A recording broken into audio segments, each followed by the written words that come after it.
If you've ever tried to teach Shakespeare to middle schoolers or high schoolers, you may have come away with the idea that it's about as successful a combination as peanut butter and sardines.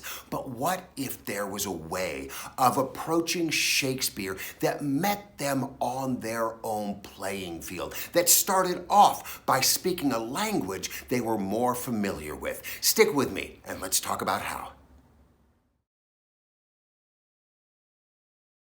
Hi, and welcome to Classroom Confidential and a Fool's Guide to Shakespeare. My name is Christopher Youngren, and I will be that fool for you here today. So by fool, I don't mean Shakespeare for fools. I would certainly never dream of calling middle schoolers or high schoolers or any children fools, no matter how much they've made me lose my ding-dang hair. No, but rather it's being taught by a fool. That's me. Does that mean that I'm teaching Shakespeare like this? To be or not to be? That is the question. No, we're talking about the old world definition of fool, meaning an entertainer, and anybody who believes that entertainment is not a part of teaching, especially in this virtual day and age, has never taught a day in their life. So how do we teach Shakespeare in a way that's entertaining? Well, first of all, we take it off the page. One of the reasons that kids have such a tough time with Shakespeare is they start off by reading it. Shakespeare was not meant to be read. It was meant to be heard. It was meant to be seen.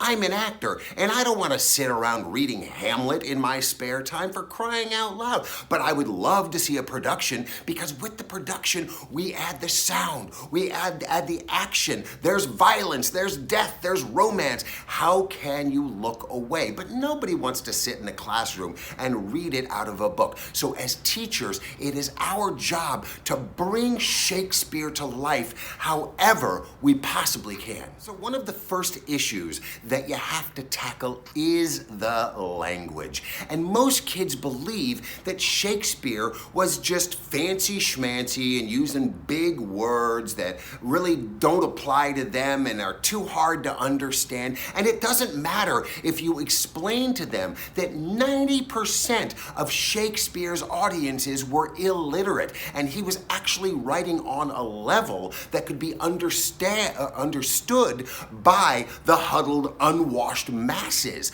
because it was basically Pulp Fiction of Shakespeare's time. It needed to be understood by absolutely everybody. So ironically, he wasn't writing on a haughty-taughty level. He was writing on a very base level that would appeal to the common man and woman.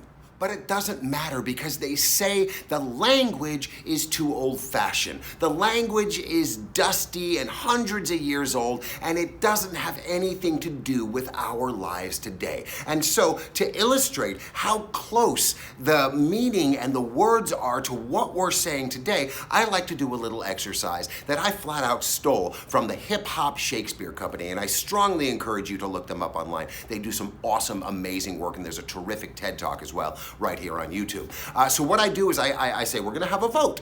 We're gonna play a little game. And I'm gonna give you a line of either hip hop or Shakespeare, and you're going to have to determine which is which. And let's see if by removing your perception, by removing the context, you're even gonna be able to tell the difference between something that you might profess to know about, hip hop, and something you don't, Shakespeare. So let's take a little vote. And please feel free to play along yourself. Let's see how knowledgeable you are when it comes to hip hop versus Shakespeare. The first quote is, "To destroy the beauty from which one came." To destroy the beauty from which one came. Hip hop? Shakespeare. Well, that line was written by a man named Sean Carter, otherwise known as Jay-Z. Definitely not Shakespeare. The next one.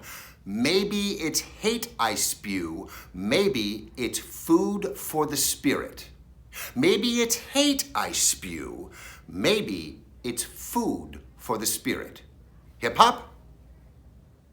Shakespeare.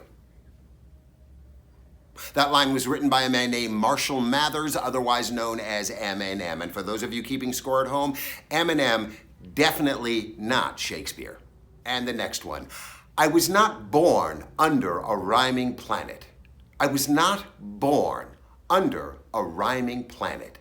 Hip-hop? Shakespeare. Well, that one is Shakespeare. That's from Much Ado About Nothing. And while Much Ado About Nothing is definitely not hip-hop, I certainly would watch the hip-hop version of Much Ado About Nothing. That'd probably be pretty cool. Next one. The most benevolent king communicates through your dreams. The most benevolent king communicates through your dreams. Hip-hop? Shakespeare. Once again, that is hip-hop. That was written by a man named the RZA from the Wu-Tang Clan, not Shakespeare. And finally, men would rather use their broken weapons than their bare hands. Men would rather use their broken weapons than their bare hands. Hip-hop? Shakespeare. And once again, that was from Shakespeare. That was Othello. So once again, mad props to the Hip Hop Shakespeare Company for this exercise. In my experience, it has been tremendously successful because it takes away the perception that words have any kind of era that they belong in. I mean, they couldn't tell the difference between words written now and words written hundreds of years ago. And it may not result in total buy-in from absolutely everybody, but it's a start. It's a way of showing them that language is just language. And it doesn't matter if it was written by Shakespeare, it doesn't matter if it was written by a hip-hop artist, we are able to understand it. Once we remove our perception, once we remove our bias, it's a lot easier for us to accept what is being presented. I hope those of you out there who teach Shakespeare give this exercise a try. It's a tremendous amount of fun and it's super effective